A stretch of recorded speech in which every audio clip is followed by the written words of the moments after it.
Assalamualaikum warahmatullahi wabarakatuh. Selamat pagi, selamat siang, selamat malam, dan salam history.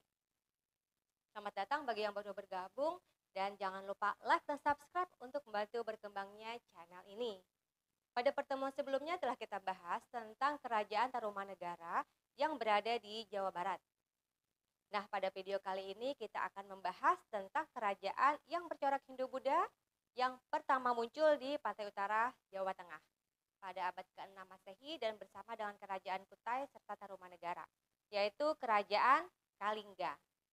Atau disebut juga Kerajaan Holing, sebutan dari sumber Tiongkok, dan ada juga yang menyebut Kerajaan Halong, yaitu nama Pekalongan, yang berasal dari istilah setempat halong yang berarti hasil. Untuk itu, tonton terus video ini sampai selesai agar kalian bisa memahami dan mengerti materi tersebut. Baiklah, langsung saja. Yang pertama kita bahas tentang di mana letak Kerajaan Kalingga. Letak pusat kerajaan ini belumlah jelas. Terdapat perbedaan dari para ahli. Ada yang memperkirakan terletak di Jepara, di Jawa Tengah, Blora, Jawa Tengah, Salatiga, di Jawa Tengah, bahkan di Semenanjung Malaka, Malaysia. Namun sumber terkuat kemungkinan berada di suatu tempat antara Kabupaten Pekalongan dan Kabupaten Jepara sekarang. Sumber sejarah kerajaan ini masih belum jelas dan kabur, serta kebanyakan diperoleh dari sumber catatan Cina. Misalnya berita dari dinasti Tang. Sumber lain adalah prasasti Tukmas di lereng Gunung Merbabu. Melalui berita Cina tersebut, banyak hal yang kita ketahui tentang perkembangan kerajaan Kalingga dan kehidupan masyarakatnya. Kerajaan Kalingga berkembang kira-kira abad ke-7 sampai abad ke-9 Masehi. Pada zaman dinasti Tang pada tahun 618 sampai 906 Masehi memberikan keterangan tentang kerajaan Holing sebagai berikut. Pertama, Holing atau disebut Jawa terletak di lautan selatan. Di sebelah utaranya terletak Tahenla atau Kamboja. Di sebelah timurnya terletak Poli atau Pulau Bali. Dan di sebelah barat terletak Pulau Sumatera. Kedua, ibu kota Holing dikelilingi oleh tembok yang terbuat dari tonggak kayu. Ketiga, raja tinggal di suatu bangunan besar bertingkat beratap daun palam dan singgasananya terbuat dari gading. Keempat, penduduk kerajaan Holing sudah pandai membuat minuman keras dari bunga kelapa. Kelima, daerah Holing menghasilkan kulit penyu, emas, perak, cula badak, dan gading gajah. Catatan dari berita Cina juga menyebutkan bahwa sejak tahun 674, rakyat Holing diperintah oleh seorang ratu, Simo atau Sima. Ia adalah seorang ratu yang sangat adil dan bijaksana. Pada masa pemerintahannya, kerajaan Holing sangat aman dan tentram. Selain catatan dari dinasti Tang, catatan Itsing tahun 664 sampai 665 Masehi juga menyebutkan bahwa abad ke-7 Tanah Jawa menjadi salah satu pusat pengetahuan agama Buddha Hinayana. Di Holing terdapat pendeta Cina bernama Huining yang menerjemahkan salah satu kitab agama Buddha ke dalam bahasa Cina. Ia bekerja sama dengan pendeta Jawa bernama Jana Badra. Kitab terjemahan itu antara lain dimuat cerita tentang nirwana, tetapi cerita ini berbeda dengan cerita nirwana yang ada dalam agama Buddha Hinayana. Keberadaan kerajaan Kalingga atau Holing juga dapat diketahui dari berbagai peninggalannya seperti prasasti Tukmas. Prasasti Tukmas ditemukan di lereng barat Gunung Merapi, tepatnya di Dusun Dakau, Desa Lebak, Kecamatan Grebak, Magelang, Jawa Tengah.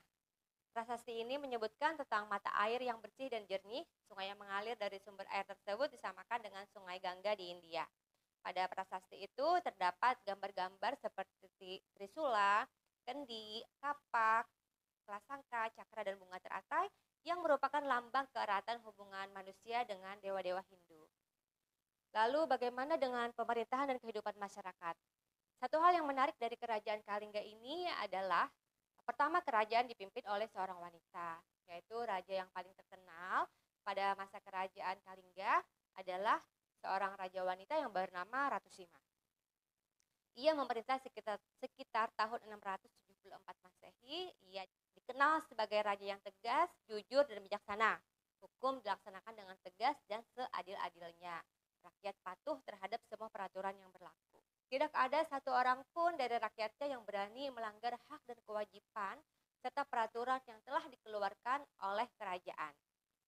Pernah diceritakan bahwa Ratu Sima sengaja meletakkan kantong emas di tengah jalan untuk mencoba kejujuran rakyatnya. Namun tidak ada satu orang pun yang berani mengambilnya.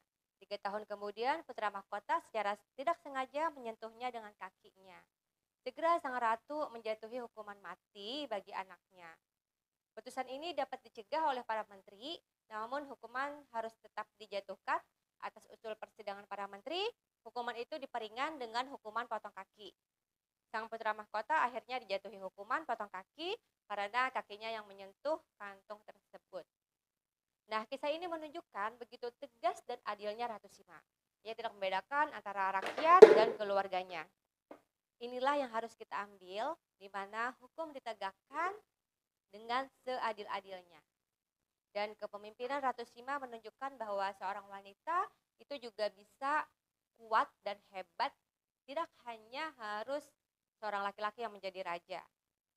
Seorang wanita juga bisa memimpin rakyatnya dengan adil dan bijaksana. Agama utama yang dianut oleh penduduk Kalingga pada umumnya adalah agama Buddha. Ada juga sumber yang mengatakan bahwa Ratu Sima beragama Hindu aliran Siwa. Itu mungkin didasarkan dari penemuan prasasti Tukmas di mana terdapat gambar-gambar seperti Trisula, kendi, kapak, kelasangka, cakra, dan bunga terata yang menggambarkan keakraban manusia dengan dewa-dewa agama Hindu. Jadi beberapa sumber mengatakan bahwa agama yang berkembang pada masyarakat Kalingga adalah Hindu, Buddha, dan Kejawen. Kepemimpinan Ratu Sima yang adil menjadikan rakyat hidup teratur, aman, dan tentram. Mata pencaharian penduduk pada umumnya adalah bertani karena wilayah Kalingga subur untuk pertanian. Di samping itu penduduk juga melakukan perdagangan. Kerajaan Kalingga mengalami kemunduran kemungkinan akibat serangan Sriwijaya yang menguasai perdagangan. Serangan tersebut mengakibatkan pemerintahan Kijen menyingkir ke Jawa bagian timur atau mundur ke pedalaman Jawa bagian tengah antara tahun 742 sampai 755 Masehi. Demikianlah tentang kerajaan Kalingga. Semoga apa yang disampaikan bisa bermanfaat dan bisa kalian pahami. Satu yang penting yang dapat kita ambil adalah tentang bagaimana seorang wanita yang memiliki kemampuan dan kekuatan untuk bisa memimpin rakyatnya. Adil, tegas, dan bijaksana, dan hukum ditegakkan. Itulah nilai penting yang dapat kita ambil dari materi tersebut. Semoga kita dapat mencontoh dan meneladaninya.